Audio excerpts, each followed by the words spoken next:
which has been working with the Higher Education Funding Council for England to support higher education institutions to find and support and develop the next generation of social entrepreneurs in our country. Of course, you'll all be aware, I think, of Unlimited Hong Kong, which is a franchise of that original UK foundation. So at the British Council, we feel that we are well placed to support this social enterprise agenda globally. It achieves our own cultural relations mission of building trust and understanding between people and communities in the UK and around the world, whilst at the same time contributing to economic prosperity. And many of you may not know this, but actually the British Council is itself a social enterprise. We have a social mission locked into our charter, which is supported by a mixed economy model that includes a range of income streams. So we too are acutely aware of the challenge of balancing the need for financial sustainability with increasing and enhancing our own social impact around the world. And it's only by coming together in forums such as this that we can hope to find answers to this and many of the challenges that our communities face. We feel that by enhancing our collaboration, it will serve to enrich our economic and social developments in our countries and regions and will help to provide leadership, knowledge and resources needed to create a more sustainable and prosperous future for everyone. So I would now like to hand over to the experts in the room, the real social entrepreneurs. And first of all, we're going to hear from Sophie Maxwell, who is the founder of Really NEET, which she founded back in 2011. Prior to that, she had successfully beaten her own NEET status and overcoming homelessness before going on to study at Sheffield Hallam University in 2009. So, Sophie, welcome to the stage. Can I just say what an honour it is to be here in Hong Kong and just what an incredible journey I'm having already, just spending a couple of days here. Okay, brilliant. So yeah, I think they're just getting my slides up. Here we go. Fantastic. So we're going to start with a huge question, especially for this time in the morning, I think. So what is education? What I hope to do today is take you on a journey of my own education and the journey that took me to doing what I do and what I'm passionate about. I can't believe I actually got this through customs, but this was crafted by me and my friend's husband. And in this box is the answer to this huge question. And I'm going to get the audience members to crack a code to get us into this box. And the whole purpose of bringing this box today was to show how to think outside the box and how to be creative in how we deliver education to young people. Okay, so I don't know how to turn on to the next slide. There we go. So, where did my journey begin? I have to go back really to my childhood to take you through my path into doing what I'm doing. So I was born in the UK in a city called Sheffield. It's one of the largest cities in the UK. And at 16 years old, I was told by social services that I would have to move into a women's refuge centre. And I didn't know what a women's refuge centre was at that time. And I moved into the women's refuge centre and I was given a flat. And at 16 years old, I had no idea how to look after myself. I wasn't seeing my family, I was on my own, I was isolated. And there was two people that lived next door to me. And they moved into my flat at the time. And I was 16, they were 24, 25. And, you know, they just introduced me to a whole world of drugs that, you know, I'd never even heard of before. And it very, very quickly went downhill. And by the age of 17, I was taking heroin. And, but I look back on that time and I think, wow, I was actually very, very lucky in the face of something very, very tragic. You know, something very lucky happened, you know. And people, when I tell you this, people think, how can you think that I was lucky, Sophie? But the young man that I was living with at the time, he overdosed on heroin, and he died when I was in the room with him. He lost his life, and I ended up in court in front of his parents, and I had to tell them why their son had took his last breath. And I remember shaking in court and just, you know, it was a horrible experience.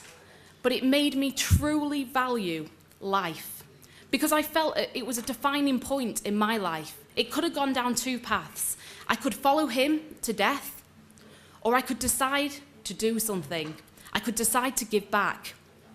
And I remember walking the very next day of the court case into my local college, and I said to them, please, please, please teach me. I have no education and I want to learn. And I remember the lady at the reception saying, well, Sophie, you have no qualifications. We're not going to be able to teach you. And I was really, oh no, well, I'm going then.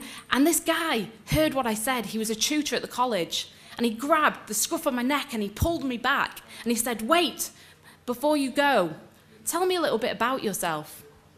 And I told him a bit of my journey. And I said, I was turning up to my local athletics track. And I was a runner, I was an athlete for the city. And through everything, I found comfort in running.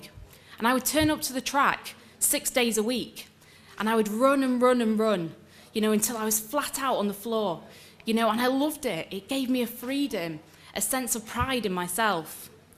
And he said, Sophie, if you can turn up to the track 6 days a week, and you can run until you're flat out on the track, then you can stick at education. And I did. I did stick at education. I signed on to his sport course, and his name was Paul Karazin. And he used to come and drive to the women's refuges I was living in, and he'd pick me up and he'd take me to the boxing ring. And I remember one day we were having a fight in the boxing ring and we were punching each other, and I accidentally punched him in the stomach, and he bent over double in pain. And I went, Paul, oh my gosh, what's happened?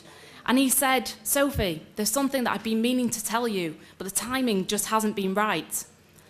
And Paul said to me, Sophie, I have stomach cancer, and it's in a really, really late stage. And I remember just my world just falling apart. But do you know what? Paul spent the last 2 years of his life educating me. And I thought, if this guy could be facing the end of his life, but give that time to me, to make me believe in myself, then surely, through what I've been through, I can do the same for other young people. And I made a promise to myself that I would start to go out into the communities, look where the need was at its greatest, and start helping and supporting other young people that had been through similar stuff to me. And I made it to university. And I remember the first day of university walking into this huge building and thinking, wow, Paul was right. I could do education. And I was, my self-worth and my confidence was building. And when I was at university, I started walking the streets of some of the most disadvantaged areas in my city. And I would notice all these young people outside of education. And I would notice them just doing nothing on the streets. And I started talking to the young people and finding out their own stories and what had took them to the point of crisis that they were no longer in school. And I started teaching them. And I remember my very first session, it was on a field with a bit of string and a calculator teaching Pythagoras. It didn't have fancy walls, we didn't have fancy equipment, but the young people turned up and they did the session. And I thought, do you know what? This could work. So I did 26 back-to-back projects, linking with young people that weren't in education. And I started seeing the hope and the spark in these young people. And I thought, wow, this is powerful stuff. These young people are incredible. Yes, they've been through trauma, and yes, they've had difficulties in their life, but they are not broken. They are not broken young people. They have so much fight in them. And they just need someone to believe in them, like Paul believed in me. And after running these 26 projects, I was recognised by a national homeless charity called Crisis. And they gave me 2 national awards for a homeless person that had changed her life around. And I started to build this idea that the young people that I was working with needed more intensive support, longer term support. And in the back of my head, I started to think about running my own college. I didn't know how I was going to do it at that point, But I'll tell you now, there is nothing, guys, that you cannot Google. I'll tell you now. And I used to go to the meetings in the early stages, and they'd use these fancy words, and I had no idea what these words meant, but I'd write it down on a bit of paper, and I'd Google it afterwards, and then I knew what the word meant for the next meeting. And boy, it's been such a journey. And it's took me to some very unusual places, I think. But, you know, 6.5 years on, from my initial idea to walk out on those streets and help those young people, you know, I've built a team of 13 staff members. We now support over 170 young people a year. Young people that are homeless, young people with mental health issues, learning disabilities, you know, young people that have been through the care system, you know, young people that perhaps feel like I felt back then, you know, lost, not having a passion, not having a vision in life. You know, I think that's so important, having that passion and believing in yourself, you know, and not letting your life experiences stop you achieving from what your potential is in life. And last year, you know, it was an incredible year for me last year. You know, all these incredible opportunities presented themselves. When I was an athlete and when I was growing up, I had the role model. And when I was living in one of the homeless hostels, I remember watching the Athens Olympics, and I was on my knees and I was screaming at the TV because Dame Kelly Holmes was winning her double Olympic gold medals. And I was screaming for her. I remember just thinking, wow, this woman is incredible. And, you know, when I was in the homeless hostel back 10 years ago, I never ever would think it was possible that 10 years on I could be working with this woman. You know, and last year I had the opportunity to meet Dame Kelly. And my business mentor tweeted her. And this is the power of Twitter, guys. My business mentor tweeted her because she was in Sheffield and just said, wow, you are Sophie's inspiration, Kelly. Kelly has 90,000 followers on Twitter, but it was the only tweet she tweeted back that day. And it was, bring Sophie to me. And I remember meeting Kelly Holmes, and I took with me a newspaper cutting. And that newspaper cutting was of Kelly Holmes winning her 800-meter gold medal. And it had browned with age because I'd had it up in every women's refuge I'd lived in, and then every council flat I'd lived in after that. And I was able to share a moment with Kelly where we held each other's hands, and I said, Kelly, you'll never know what you did for me. You know, I saw you win those double Olympic golds, and it did something incredible for me. And I passed her this newspaper cutting, and I just saw her face, and she just started tearing. And it was just incredible to see my role model, you know, impacted through what she'd done for me. And it just shows you the awesome power of giving back in life and where it can take you and what journey it can take you on. So if any of you in the audience are thinking, should I be a social entrepreneur? Should I do something? Where will it take me? I'll tell you, it is a powerful journey. Don't do it because you want to, you know, build an empire. Don't do it for any of those reasons. Do it because you have this will and drive inside you for change, for seeing change. You know, I think, guys, the message is that, you know, everyone's journey in education will be different. You know, and that is okay.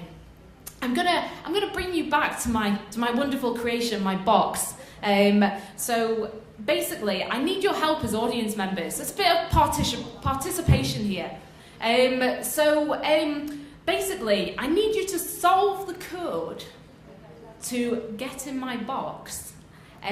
So you'll see there's a list of numbers at the top. They haven't used my newest presentation because I did actually have Cantonese numbers underneath, and I thought I was being really clever, but they've took them off, so I probably got it wrong. So there we go. It's a 4-digit code. I need you to solve the code, and I need an audience member to come out and get in my box so I can tell you the answer to the big question at the beginning of my speech. What is education? So I'm going to give you a moment. If you think you have solved it, if you put your hand in the air, that would be great. Okay, fantastic. I was really hoping that we'd have some people that would solve this. So fantastic. I'm drawn to the orange. Would you like to come out and try and get into my box? So I think the box represents creativity in education, and we try and teach our young people that education doesn't have to be the same for everyone. So here we go. So the code, you type it from that side to that side. Was a bit exciting, isn't it? This is when I hope it works.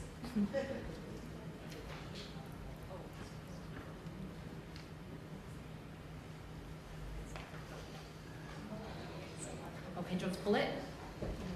You pull it down. Yes, a round of applause. Okay, fantastic. So, okay, would you like to read it out? You don't want to read it out, okay. I'll read it out then. Okay, so the answer to the big question, what is education? Okay, it's very exciting. So the answer is, the path of education will be different for every learner, and different is beautiful. Thank you very much.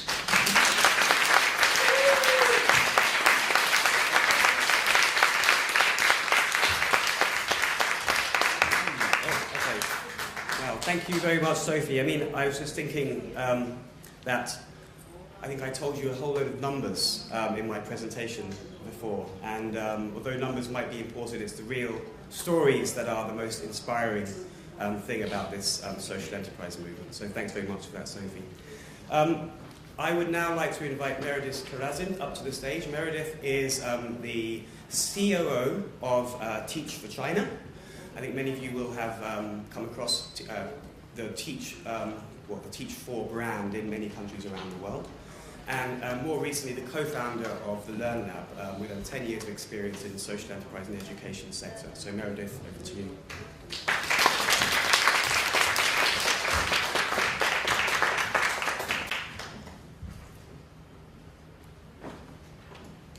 Thank you all very much. It's such an honor to be here as well, and really an honor to speak after Sophie spoke. Just really excellent work that you're doing. As was mentioned, I actually was the Chief Operating Officer of Teach for China. I'm no longer the Chief Operating Officer of Teach for China. I'm now focused on LearnLab. But today what I want to do is share with you about how Teach for China and LearnLab are having impact through engaging young leaders and entrepreneurs to make education better for all. So first I'm going to start with talking about Teach for China. So I don't know how many of you are familiar with Teach for China, but Teach for China was founded on a very simple idea that where a child is born should not determine what sort of access they have to a high quality education. And sadly, this is not the case in most places in the world and not the case in China. So in top tier cities in China, such as Beijing, Shanghai, if you are a child in school, you have an 80% chance of going to college. And usually the education you get is quite good. However, if you're a child in a rural area in China, you have less than a 5% chance of going to university.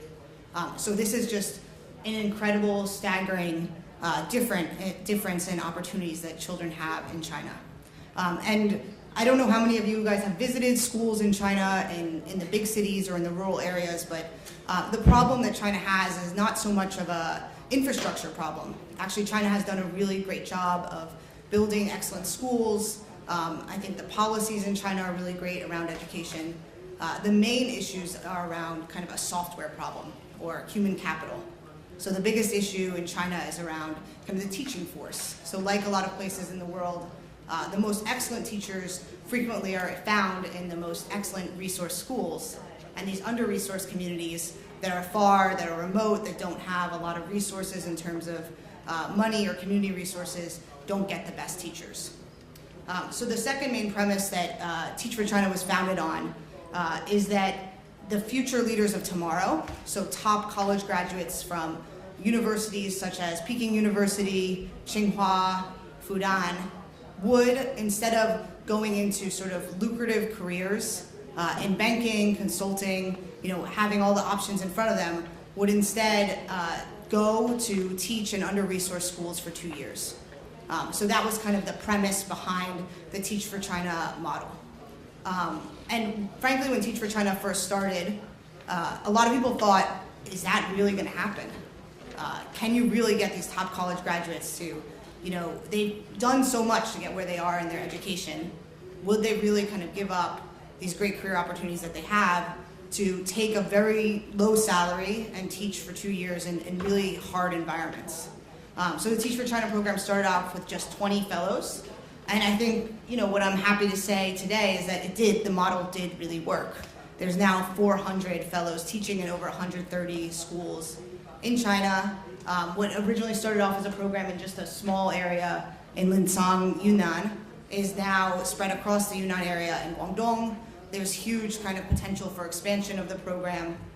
There's 300 alumni of the program, and Teach for China has served more than 100,000 students directly. And the impact is really staggering. I think, there's kind of two ways to look at the impact of the fellows teaching these students in the classroom. The first is kind of a traditional way that you think about it, kind of having impact on test scores. So 100% of classes that Teach for China fellows teach in rise in school rankings. But I think what's more kind of striking to me is the impact that the fellows, the teachers, have on students, not just in terms of academics. So one kind of story that I want to highlight is the story of Wang Yushen. She was a Teach for China fellow 3 years ago, and one thing that she noticed is a lot of these students in this rural community in Yunnan where she was teaching had never really traveled more than, maybe like a 3-hour radius from their area. They didn't actually really know the rest of kind of even Yunnan province or China. They weren't exposed to places outside of their community, and that was sort of limiting what they thought was possible in their own life. So she started a social media campaign called, Bring the World to Me, so I can see kind of beyond where I'm able to travel. And she did this on Weibo, and she received over 20,000 postcards from people that were sent to her school to let her students know about the world outside of their region. And this also just brought a lot of media attention to the school. So it was featured on CCTV and other news programs, and allowed kind of not only the students to see outside of their community, but also people to see what was happening in these communities as well. The second kind of story that I want to talk about is a group of Teach for China fellows that they were struggling with some really problem children in their classroom. So they felt like, some of the students, particularly some of the young men in their classroom, were just completely acting out all the time, never really paying attention. And they tried all sorts of methods to try to engage these young boys, thinking that it's kind of maybe more like a behavioral issue, or maybe they're just not that interested in school. And then they found actually something really simple, that these kids could not actually see the blackboard, that they had vision problems. And so they brought in a local ophthalmologist, did vision screening for their students, and I think it was something like a little bit under half of the students actually needed eyeglasses. So they got free eyeglasses for their students, and suddenly that really changed kind of the dynamic that was happening in the classroom. So this group of fellows actually started a nonprofit organization called Education in Sight. They've screened tens of thousands of students in rural Yunnan for vision issues. It's actually quite surprising that most of these students have not had their vision tested before, or might have, there's misconceptions about whether or not they need glasses versus just doing simple eye exercises or something like that. And so this has had a dramatic change on the community. But Teach for China is not just a simple kind of volunteer 2-year program. It's a leadership development program. And so we refer to Teach for China fellows that have graduated from the program as alumni, much like alumni of universities are continued to be engaged in their university. And we're very proud to say that more than 60% are still in education. So this is actually quite striking because we measured when they first entered into the fellowship. And I think it's something like less than 10% say that they're going to continue a career in education. So more than 60% are still in education. Many are studying at very top graduate schools or working. I mean, this doesn't mean that they totally forgo great careers in banking or consulting. They can go back to those sectors. We have great partnerships with a lot of these excellent companies. They can go back to these sectors and maybe develop their commitment to education through philanthropy. So I started with Teach for China because the next organization I want to talk to you about, the new organization that I've co-founded and leading, LearnLab, was inspired by Teach for China alumni. So what frequently happens is that these Teach for China fellows, because they're coming from outside of the schools that they work in, they have really excellent ideas for how to transform education in the classroom, and they want to do things that will have impact at scale. They want to take these small projects that they've done, even though they've had a lot of impact, but they want to take them and have even more impact beyond just the schools and communities that they're serving. So they're aspiring social entrepreneurs in a way. And we started working with a few of them to see kind of what is the opportunity of working with them and what are kind of the needs that they have.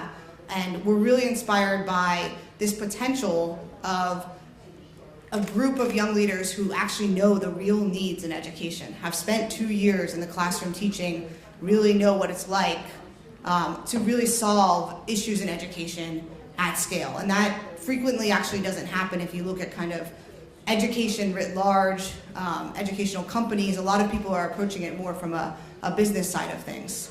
But at the same time, actually also the business side of things is really important. And so we found that what these young aspiring social entrepreneurs need is more than what Teach for China as an organization could provide. So myself, along with some other former staff and alumni of Teach for China, actually the woman who I talked about, Wang Yixuan, who did the postcard program, is on the staff of LearnLab. We founded LearnLab, which aspires to be the leading educational impact community accelerator and seed fund to support educational entrepreneurs to improve and transform learning with the same vision that Teach for China has, with the same vision of making sure that all learners can achieve their full potential and dreams. So this is very similar to the mission of Teach for China. Teach for China is trying to engage young leaders to teach for 2 years. LearnLab is attempting to engage young entrepreneurs or entrepreneurs in education to improve and transform learning. And I think that the real reason why we're doing this is because we believe that education technology is changing lives for students. If you think kind of about a traditional school setting, most people are still learning kind of in a traditional school setting with a teacher in a classroom, with books. There's a lot of problems around resource distribution that's just really hard to solve at scale. But I think with technology, there's a lot of potential to lower the cost of education and to distribute resources more broadly. So if you think about a typical learner, if these things are happening in their life, if they can get targeted instruction in school based on data, if their teachers are receiving excellent training online. So as I mentioned, in China, a lot of the problem is a problem with teacher training and teacher kind of capacity. If that can be delivered at scale, this can really change lives. And I think we've already started to see this in a lot of different environments. I'm sure a lot of you are familiar with Khan Academy. Salman Khan, who started teaching his cousin math lessons through videos online, that's now scaled to about a little bit over 500 million people have viewed these lessons in core subjects in math and science and literature, etc. And many times now teachers are using this, teachers in areas that they don't have access to great curriculum or great quality instruction. They're using this to teach their students. Another example of an education technology company that I think is changing lives is this company here called To Do Math. So basically, this was founded by 2 parents that used to work at a video game company in Korea. When they had their child was born with developmental disabilities. And they started thinking, okay, I've spent my whole life creating video games for healthy adults. How can I make a game that engages my child and teaches my child something that he needs to learn? So they created this really great math game called To Do Math. And it basically teaches kids everything they need to know kind of at a early elementary school math level through a very engaging game. And it's been designed in such a way that engages both kids with learning disabilities and kids without learning disabilities as well. So it sort of has different kind of levels of play within the same game that works for all types of learners. And this app is something that's available on the App Store. They were based in the US. They translated their app to Chinese. And all of a sudden, over half their users were in mainland China. And so they're now working on mainland China expansion and trying to figure out how can they grow their app. So we really believe in the power of educational technology to change lives for learners. So what LearnLab is doing is our customer is the most impactful, innovative, and scalable education startups and entrepreneurs that we believe are solving real problems in education and can improve and transform learning. As I said, we're creating an educational tech community and hub focused on these entrepreneurs to try to support them to be more successful. And our first product is an accelerator program. So I'll explain a little bit more what an accelerator program is. I don't know how many of you guys are familiar with like accelerators or incubators, but basically you can think about them, if you're not familiar with them, you can think about them as sort of like a school for entrepreneurship.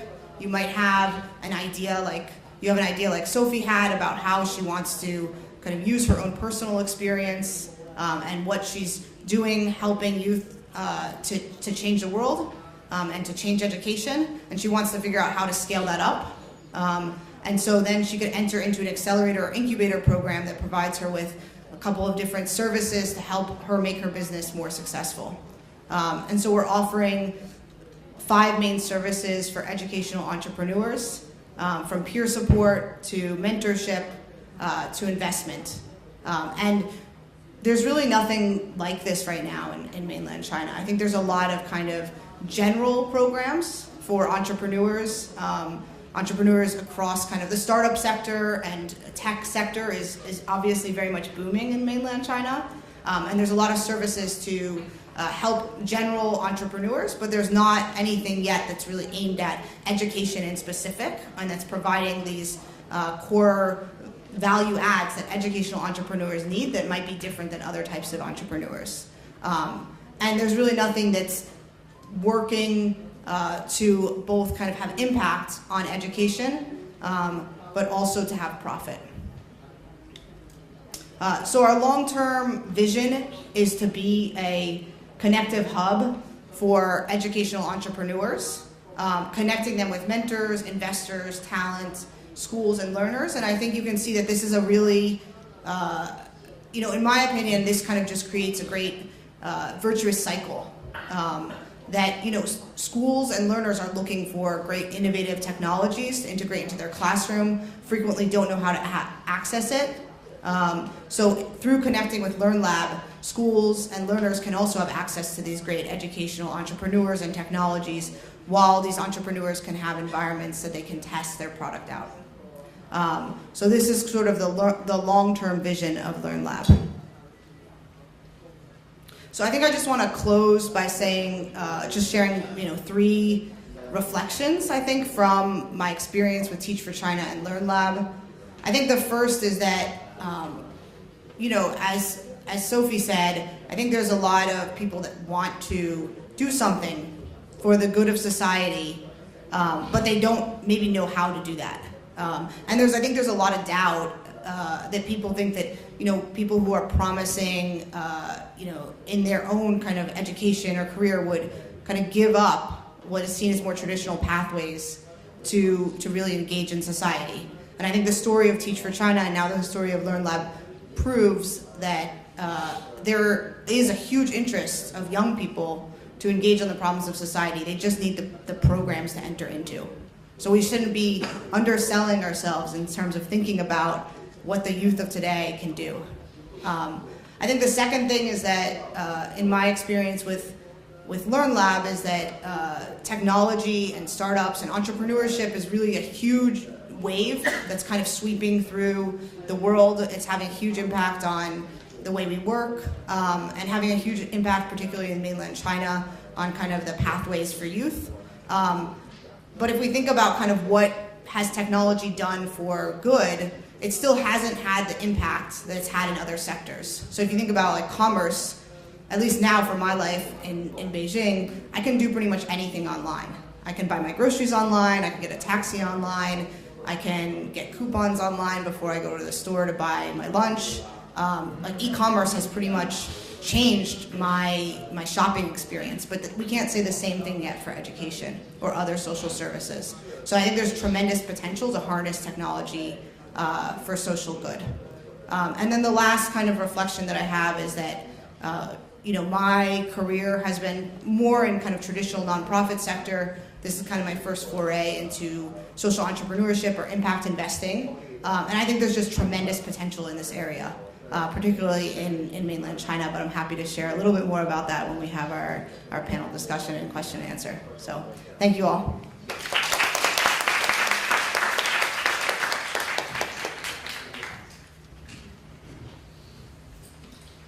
So thank you very much, Meredith. I would just think the two things that stand out for me, firstly, absolutely in agreement with the first point around the changing aspirations and ambitions of young people. And Teach for China is a perfect example of that, and I think we're also seeing that in young people in terms of what young people actually want out of their careers. And the second thing that came out strongly there was the need for scale. And of course, if you want to achieve any impact in mainland China, then you need to think about scale. And technology can help us to achieve that. Okay, so thank you very much to both our speakers. I'm now going to invite them both up to our very comfortable sofas, and we'll open up the conversation to everyone here in the room.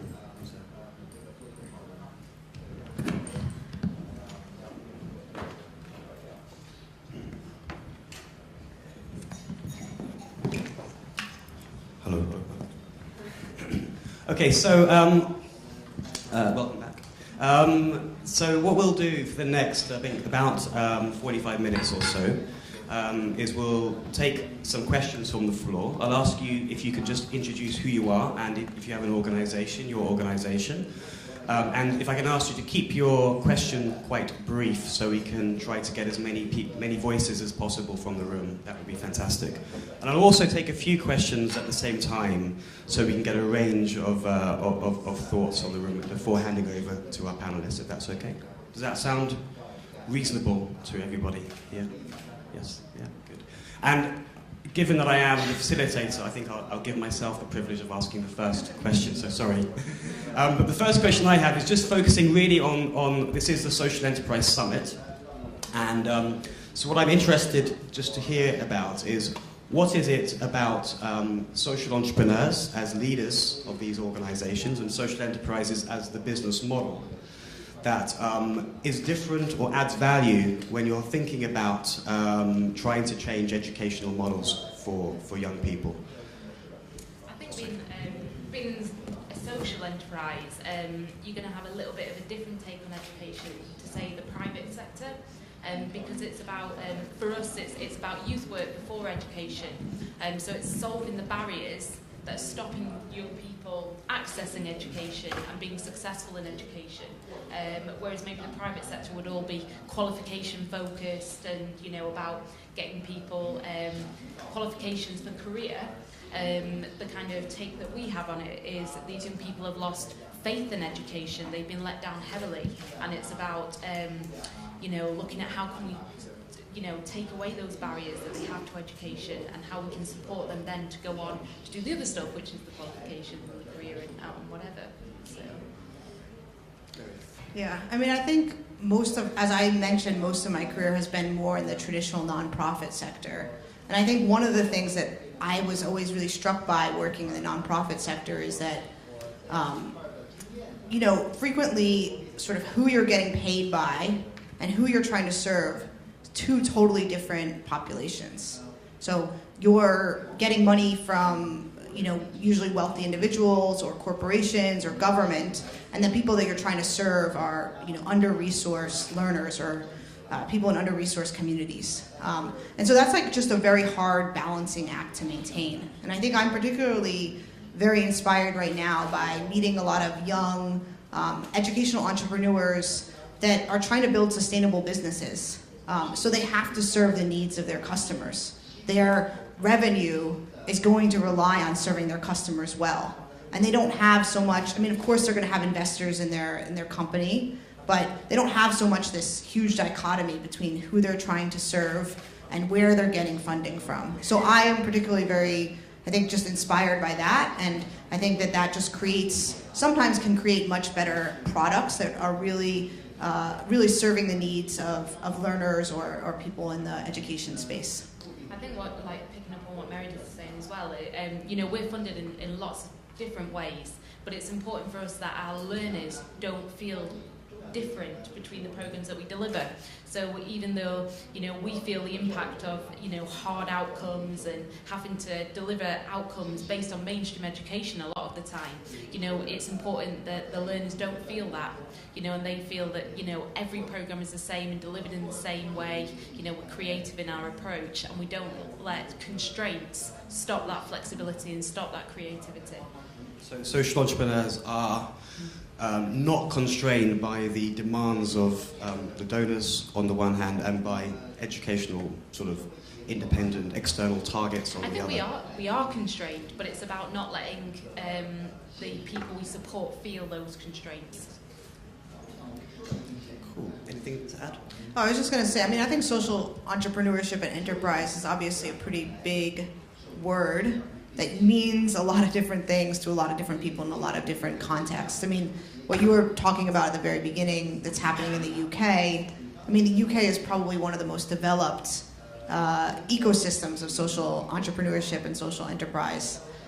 Working in China, I think it's still like a relatively new concept, and I think they're still developing their own model for what that really means. But I just think there's particular power in kind of bringing the business community and social impact together.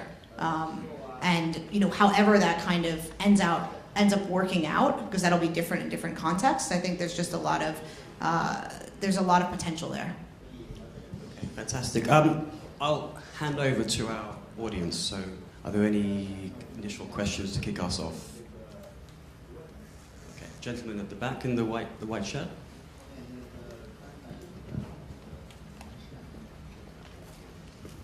Good morning. Thank you very much for your sharing. For your activities in China, could you share with us the role of the government there? Are they intervening? And especially in China, after all, due to the different political situations, they are very sensitive to educational related work. So what's the arrangement there, and how helpful have they been there? Or you want them to stay away altogether? Thank you. Okay. Interesting question. Any others before we hand back to our panelists? One at the front, just here. Thank you so much to both of you. Sophie, you are so inspiring. You have no idea. I had a question for Meredith, actually. Really interesting insight that you shared.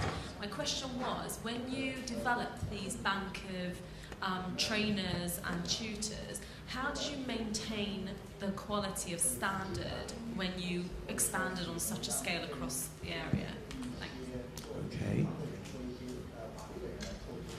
Okay. Any other questions? I'll take these two. So the first question around government and the role of government in China. I think I would also be keen to hear about the role of governments in the UK, particularly given the retreat of governments in the UK and the austerity. So it'd be interesting perhaps to get two perspectives there on the role of government from China and the UK. And then the issues around quality assurance. How do you maintain quality as you scale? And again, it'd be great to hear reflections from both of you on that. So perhaps Meredith, start with you, government in China. Great. So I think you can't do anything at scale in China without the government. And so Teach for China has been very fortunate to have worked with the government from the very beginning. So the teaching fellows are placed in public schools. They're not placed outside the school system. They're placed in public schools and they're teaching the core curriculum. So aligned kind of national standards. And so from the very beginning, in order to do that, that relies on having government champions, especially local government champions of Teach for China's work. And Teach for China as well, about half of the costs to pay the teachers are paid by the government, paid by the local government. So I think that the work has been very much in line with the government, and that's really important in terms of scaling and doing anything in education, you really do need the government support to do that. In terms of LearnLab, there's no sort of formal partnership right now with the government, but I think it's something that we're very much working on. The government in China is also very supportive around entrepreneurship and startups. There's been a lot of government policy to support that. And so, yeah, we're quite hopeful that we can tap into government funding or government subsidies in some sort of way. And so I really believe that, of course, there's some sensitive areas in China. I don't think education is particularly a sensitive area, and I think it's an area that the government is trying to do a lot to expand equity and access. And so what we're doing both in Teach for China and LearnLab is very much in line with that. I think in the UK, there's been a bit of a disconnection maybe between government and frontline delivery. So what we have found is the government has a misconception maybe that if young people haven't completed their education, it's because they're more practical and job ready. And actually working on the front line with the young people outside of education, that hasn't been our experience. Our experience has been the young people that we've worked with have been through traumatic experiences that have meant they've disengaged from their education and not actually got their education. But they turn sort of 19, 20, they're ready to learn again, but then the government hasn't got any schemes for that age group because they say, no, once you're 19, 20, it's time to work. But they can't work because they haven't got the qualifications to get the jobs. So I think that's been a big struggle of ours, and we're really keen on sort of policy changing and sort of showing what it's like to deliver on a front line and the response from the government to that. Because I think it's easy to make a judgment on why young people don't make it through education. It's not always the case. And on the quality assurance question, how do you maintain that, especially in a country like China with 1.3 or 4 billion people? How do you maintain the quality as you scale up? Yeah, I mean, I think for any organization, scaling is hard. It's a different kind of, what you're doing in the early days of building an organization versus trying to scale that organization is a really different set of skills and a different set of priorities that you're working on. For Teach for China, I would say one thing that has been very important is that Teach for China was never intended to be a short-term volunteer program. So from the very beginning, it was about having really high standards for the selections model, for the recruiting, for the training. So all of the fellows that come in have to spend at least, it's about a month-long, kind of 24/7 summer institute training program so that they're ready to go to their schools. And then after that, they're continually supported by a staff in the field made up of individuals that have been supporting teachers for a while and know kind of how to support these new young teachers in the classroom. I think, for me, one of the things, an idea what we've been kicking around a little bit, I think would happen in a couple more years, is about kind of actually taking what Teach for China has done around the teacher training and instruction and turning that into something that's more like an online teacher training platform so it can be scaled beyond Teach for China. And this is something that would happen, LearnLab and Teach for China in partnership together could, undertake something like this so that this kind of teacher training system can be scaled even more kind of beyond what Teach for China is doing. And I think that's where I see the role of technology. I mean, I've talked to some people who are, even these great education companies that are doing English language instruction in China, like Wall Street English or New Oriental. One of the big problems that they have is that their old system was more of a brick and mortar system. So they have all these training centers for students. And so they really rely on great teachers to be able to work at these centers. But that's really hard to scale beyond then, these first and second tier cities, because it's hard to get these great teachers to go to lower tier cities or rural environments. And so that's where I think, if we can figure out how to leverage technology better, create these great platforms where teachers can engage with students in different locations, as is already happening through online learning services like MOOCs, like Khan Academy or Coursera, then I think that we can really solve a lot of problems around access to education. I think quality assurance is a funny one, isn't it? Because in the UK it just seems like you get audited all the time and it's your paperwork that judges the quality of an organisation, and that's not really the case. It's learner journey and learner experience that is, judges for me the quality of an organisation. And we use something called an outcome star, which maps out a journey of change for a young person, and I think that's quite a powerful tool to demonstrate quality assurance. So a young person would come to us, we're doing something at the moment called a homeless star, so they would rate themselves in different areas. So say they were living in a hostel, they might put themselves as a 2 in the housing aspect of the star. If they were not seeing their family, or they were isolated and didn't have a friendship group, they would rate themselves pretty low in the relationship aspect of the star.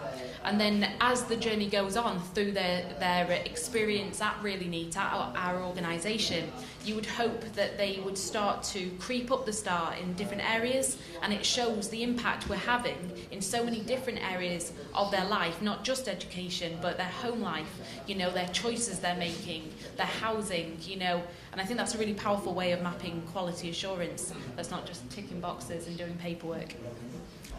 I have tons more questions, but I'll open up again to the floor. Are there any other questions? Gentlemen in the back, start off with, and I'll take a few if there's a few more.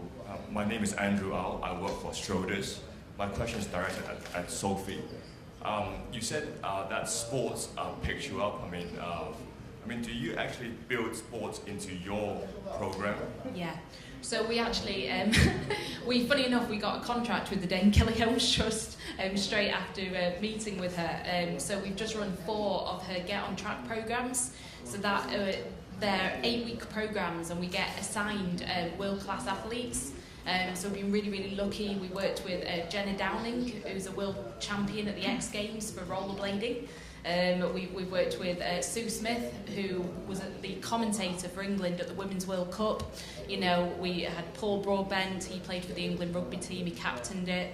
So these inspiring athletes and these world-class athletes would come, work with our youth workers and engage young people on an 8-week programme with lots of, not just sport, but there was a lot of sport built in it. And, it didn't really matter whether a young person was coming to us and, they had health issues or whatever, or they were coming and they were really sporty. It was just so important to show people that sport can make such a difference in terms of the structure and the discipline that it can give an individual, and that's really universal and transferable in life and in education.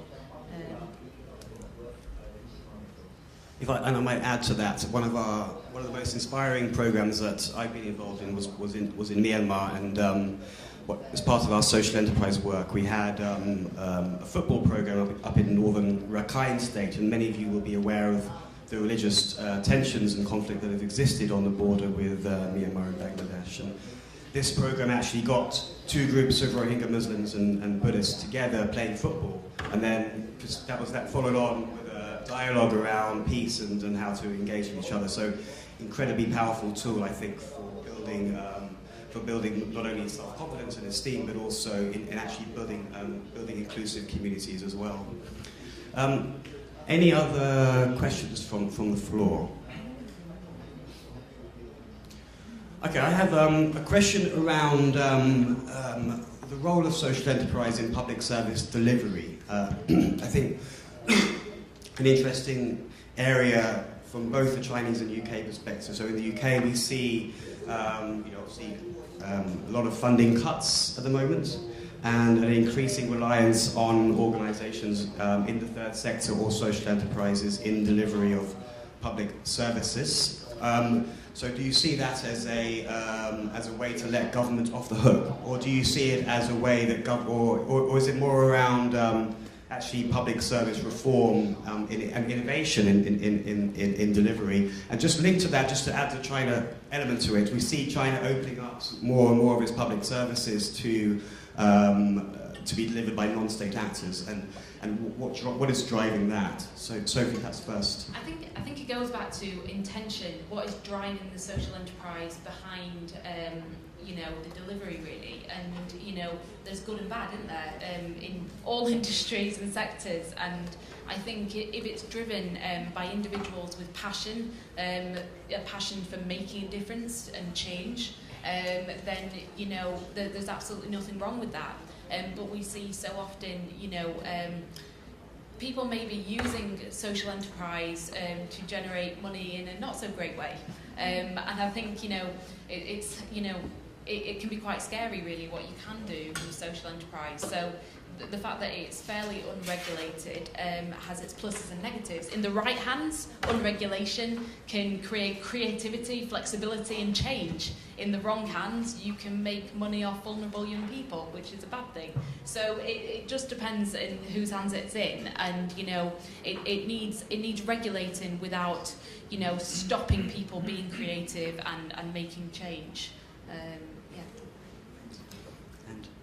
Yeah, I mean, I think that traditionally people think of like 3 different sectors that are having impact on an individual's life: the government sector, the private sector, and civil society.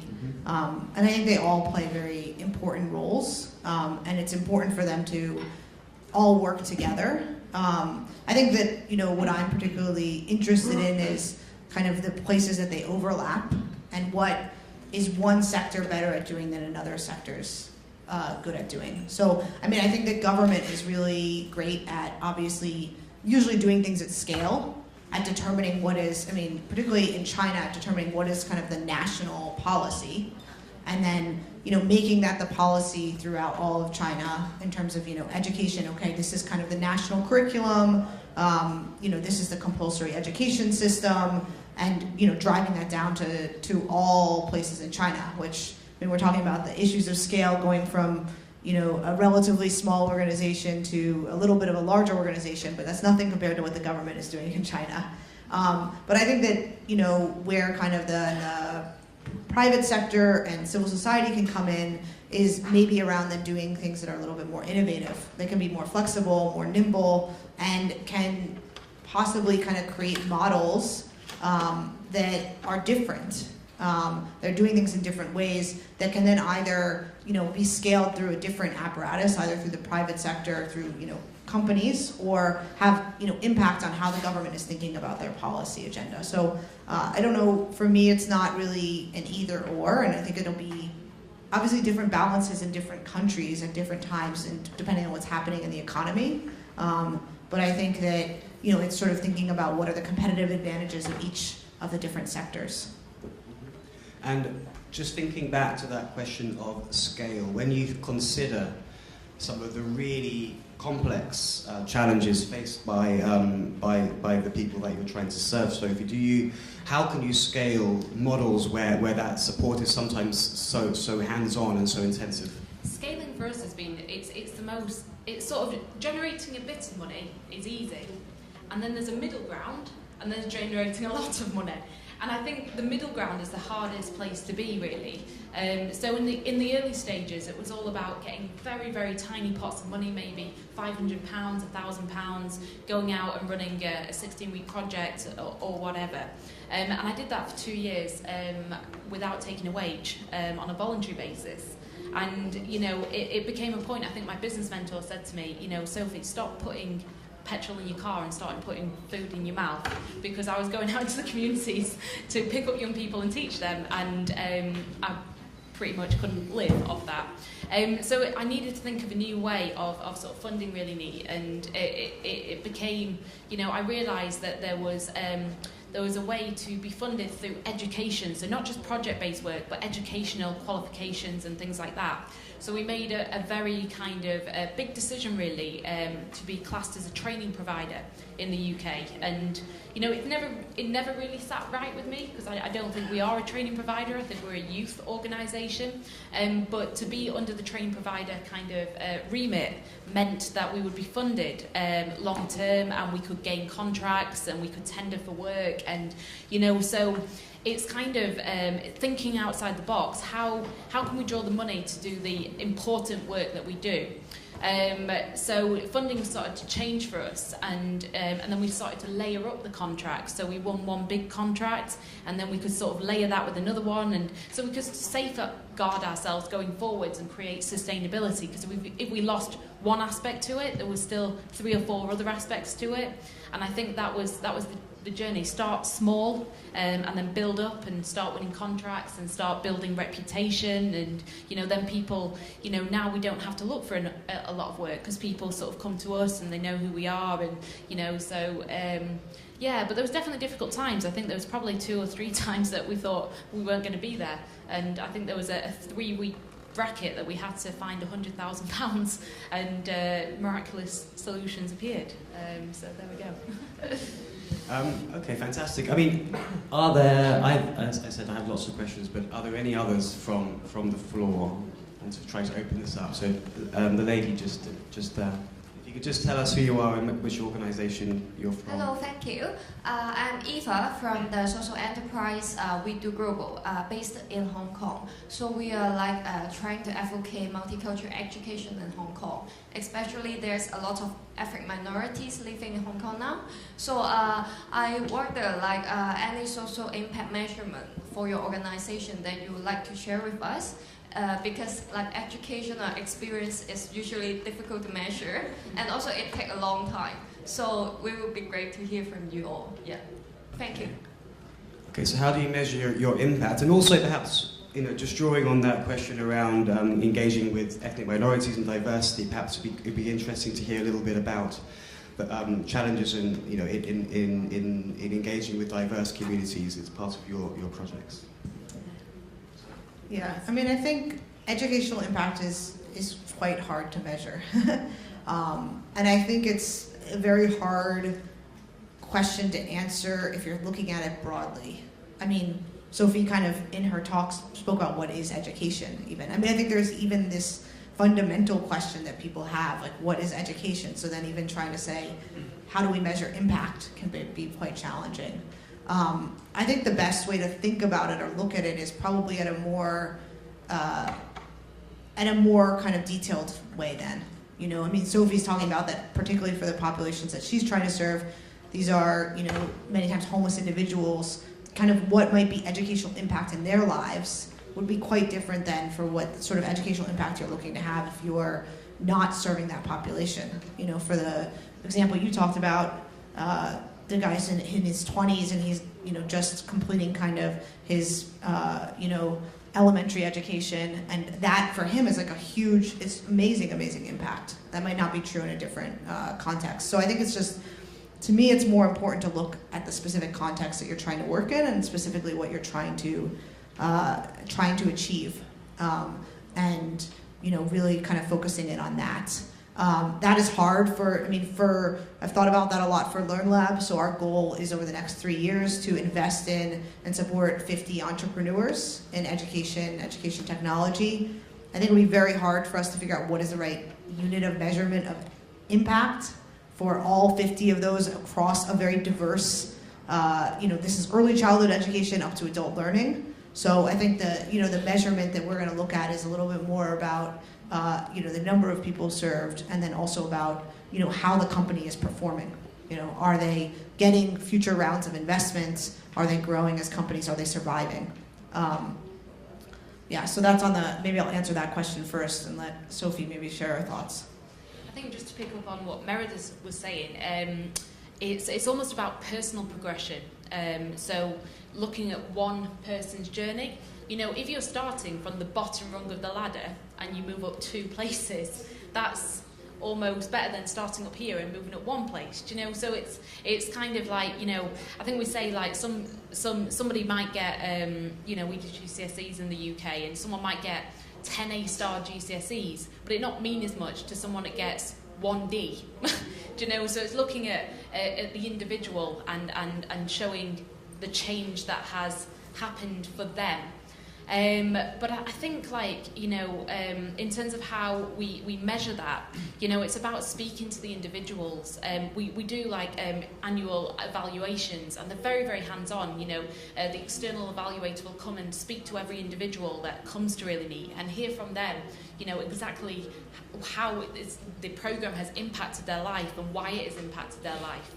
And I remember last year's evaluation, sort of looking at it, and, you know, it just, I can't tell you how many statements there were like, I'd be dead if it wasn't for Really NEET. You know, this is my lifeline. I would be in prison. I would be sleeping rough on the streets. You know, and there's nothing more powerful than the words of the young people that come through your programs. And I think they sort of stand alone in terms of showing the impact. But the outcome stars that I was talking about, they're worth investigating, looking at the change in different aspects of a young person's life.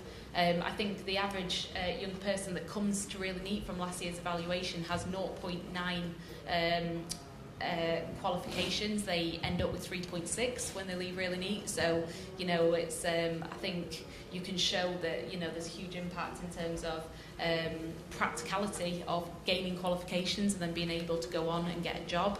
We run something called Talent Match. It's a national lottery funded program. We've got 100 young people that have come through that program, and over 25% of those young people are now in employment. These are young people that may never have ever had a job, 23, 24 years old, never worked. You know, we're doing quite well in terms of getting people into employment. And I think, like, to touch on sort of corporate social responsibility, like, I think I've increasingly sort of realised that, you know, corporate social responsibility simply can't be anymore just giving money to charity. There's so much more that businesses could be doing, you know, by giving a young person that perhaps has not got the skills or has not had the best experience in life, giving them a job can be seen as corporate social responsibility, and they may not be perfect when they first come and work for that organisation, but it's about that company really getting behind the young person and say, okay, they've missed a couple of days, they've turned in late for a few times, but we'll work with that and we'll get them through. So I think there's more to be done in that area. So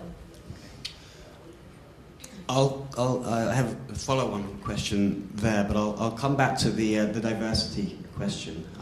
How do you engage with diversity within your respective organizations?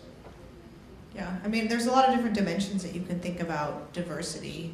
I mean, I think you were mentioning sort of minority populations. And so Teach for China does work in regions, particularly in Yunnan, where there's minority populations. I think that has its own added challenges because many of those students might not have grown up speaking Mandarin from a young age. So they're engaging with Mandarin a lot of times in the school, only in the school environment. And then you have the added complexity that maybe their parents or grandparents are not then able to engage with them on their school material. And particularly in these rural areas, you have the issue around migration. So a lot of the parents have migrated to the big cities for work. And so a lot of these schools are actually boarding schools. The students are in the boarding environment, staying overnight in these schools and then going home on the weekends. Their homes are, you know, many times like quite far away from the school. And then when they get home, it's just their grandparents in that environment. So I think one thing that Teach for China fellows have done is gone out to the communities to get to understand a little bit more what are the students facing at home, what is their home life like. So they do like home visits. So beyond just like teaching them in the classroom, can they go and understand, you know, where the student is coming from and engage the parents. I'm also very interested in terms of, you know, education technology and educational entrepreneurship and things that engage parents in education. I don't think that there's that many models yet that are really engaging parents. And if we think about, you know, who is the main educator in a person's life, traditionally speaking, a lot of times it has been the parent. And I know I read about a company that just, I put it up there on the slide, that they simply just sent a text message to parents that was like a literacy tip. Like, when you read to your child, read with inflection in your voice, or go back and engage your child in what you're reading. Don't just read to them, but ask them okay, how many cows are on this page? And this had a marked increase in actually their kids' literacy level. So I think even very small things like that can make a huge difference, and that's why I very much believe in this potential for education technology to have a lot of impact at scale. I think for me, I was born and in Sheffield, and Sheffield is a very multicultural city. However, it's quite segregated. And my very first job when I was 18 years old was to work in an ethnic minority primary school. And it was a very, very steep learning curve for me, but it was the most brilliant experience of my life. 90% of the students in the school were from Somalia.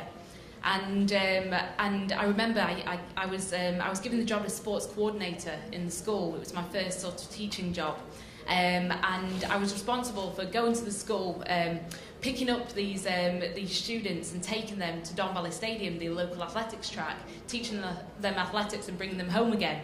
And you would think that was quite a simple task, but these young people, they were aged 5 to 12, and I remember having some on my shoulders, hanging off my arms, and I'm pulling young people, out of the way of moving trams, and it was incredible for me, and I learned so much. But when I took them back to the estate that they came off, they were all sort of going to the houses and saying, "Oh, it's my auntie," or "It's my uncle, it's my auntie." But I didn't realise in Somalia everyone's aunties and everyone's uncles are the same. So these kids were just going into anybody's houses, and I remember my athletics coach saying, "Sophie, have you took the young people back?" And I'm like, "Yeah, they've gone back. They're with their aunties and uncles." And he's like, "Oh, I need to tell you something. They're not their aunties and uncles." And it was just, it was brilliant for me just to learn more about the culture. And I ran two football teams, a boys and a girls team, and it was just brilliant. And and I think it was. For me, learning that there's so many different cultures in the world, and that's to be celebrated. And it's such a shame for me that Sheffield is so diverse but yet so segregated. And I think we need to learn from that. And it really we celebrate so much diversity, not just through cultures but through young people with mental health issues, learning disabilities. And it's fantastic. It's support so much diversity. Yeah, I mean, just to add, the British Council is, as a cultural relations organisation, of course, diversity is the core of everything that we do. And if you'd like to find out more about some of the work and some of the ways we try to measure intercultural competence or intercultural fluency, then I'd be happy to share more about that. I think we have time for perhaps one or two more questions. I have a few more too, unless you want to hear my questions. Yeah, we'll go here. So one question from the lady just here. Hi, my name is Vicky, and I'm from Voice Education, mainly serving children with special needs. So what happened is I just started up my social entrepreneur in around a year ago, and right now we are really upscaling because we started to have more schools coming to find us. However, staff is one of the issues that you mentioned. So I want to get some advice from maybe both of you. Is what kind of qualities will you require when you choose your staff as a startup? And then the second thing is what can you do to ensure that you can keep the staff in the long run? Okay, and this was actually exactly my question I had. So it's fantastic. I mean, and just to add to that, what is it that is going to incentivize and inspire young people to get involved and become social entrepreneurs? Well, I'm very lucky. I brought one of my staff members with me, so Vicky has been working with me for over 4 years. So I think it's really important, because in the early stages it was just me on my own in communities, and now I've got 13 staff members. And I think for me, it was about seeing them in action. So Vicky, she worked for me voluntary for 6 months, so I could see her passion. She was there day in, day out, busting it for young people, and I think, you know, seeing her engagement with the young people and how she reacted to them, and, you know, how she brought her own experiences into that, and I think that was really to be celebrated. So I think it's really important not to just do an interview and then hire. It's actually seeing them in action, you know, get them to come and do a workshop with the young people, and you know, experience what they're like as a tutor, what they're like engaging with young people, because it's not until you see that you can truly really understand, you know, where you know, whether they're going to be, you know, have the kind of brand that you want, you know, and the feel of your organisation, because that's important. I think at Really NEET you can come and sense a Really NEET staff member because of the way they are with the young people and their willingness to go above and beyond. And I think in terms of keeping staff members, we've done a few unusual activities. We fought zombies. That you know, I think my staff members do some interesting team building activities. So I always try and challenge them wherever I can. And I think it's keeping them on their toes and getting them to experience different things as well, you know, and I always believe in broadening their horizons and you know, putting into them and allowing them to train. Victoria's just done her PGCE, her teaching qualification, and it was about giving her the time to do that, to make sure she was fulfilling her dreams. And you know, it's not just about Really NEET and supporting young people. Our staff members are equally as important, and inputting into them is equally as important. It's about us all going on a journey together and feeling like, you know, one big family, really. Yeah, I mean, I'd 100% agree. I think for any early stage endeavor, I mean, one of the things that I'm faced with right now is trying to select entrepreneurs to join the first LearnLab accelerator program. And the number one thing I'm looking at is team. Because when you're in the early stages, that is basically what your organization has. However many people you are, you have an idea, you're starting to execute against the idea. You don't really have that many other assets at that stage. You don't have many codified practices. Your main resource is your team. And so I've been thinking about that a lot in terms of selecting teams and then also in building my own team. So I just think that talent is critical and paramount. I think it'll be different for every organization what you're trying to bring on board. I think I'm particularly always looking for passion. So why does this person want to work doing what they're doing? Do they have that sort of commitment to what they're doing? I think learning ability, I mean, I usually pick for learning ability and flexibility over a certain skill set. Because I think if somebody's a quick learner, they can come in. So actually the woman who I mentioned who did the postcard program, after she left the Teach for China Fellowship, she studied and got her master's in education here at HKU. And then she joined the LearnLab team running our marketing and community management. She had not done marketing really as a job before, but I saw the potential she had through this postcard program, and just her passion and enthusiasm. And she's been on the job now for a little over 2 months, and she's done incredible things. So I think that, you know, investing in people who can learn is really important. And then I think a lot of people are asking these days, like, what do millennials want in terms of a work environment? And I think flexibility and ability to learn, and ability to align their personal values with their work life, to me, seem to be the most important things. And so I think creating an environment, I think social enterprise or any startup environment has the advantage there then, because they can create an environment that really tailors to those needs. Frequently startups are that already. People are learning a lot, they really are passionate about what they're doing, and they have flexibility in their jobs. They need to be flexible. I think there's a term as well, intrapreneurial, that's a new one, and that's looking for staff members that have entrepreneurial flair, but might just not have the confidence to go it alone. So they're entrepreneurial within your organisation, So I think there's a lot of our staff members that are very creative and able to think outside the box, but are not ready to take the step into running their own businesses. So they're entrepreneurial within the business, which is fantastic. So yeah, that's a trait that is good to come by. And just touching on the millennials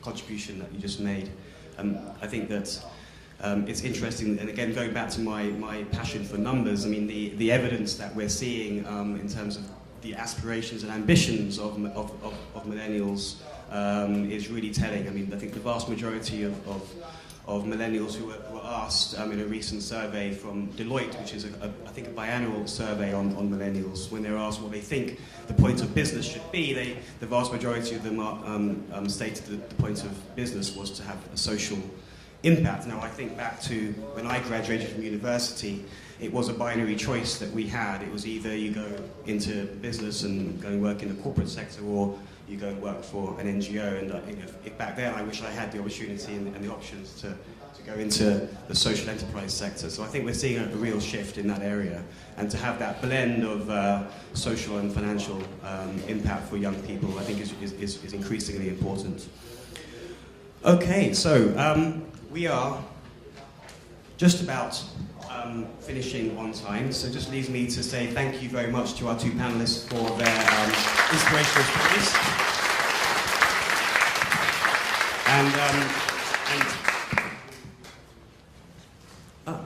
Okay, and we have some gifts for our two speakers as well, apparently.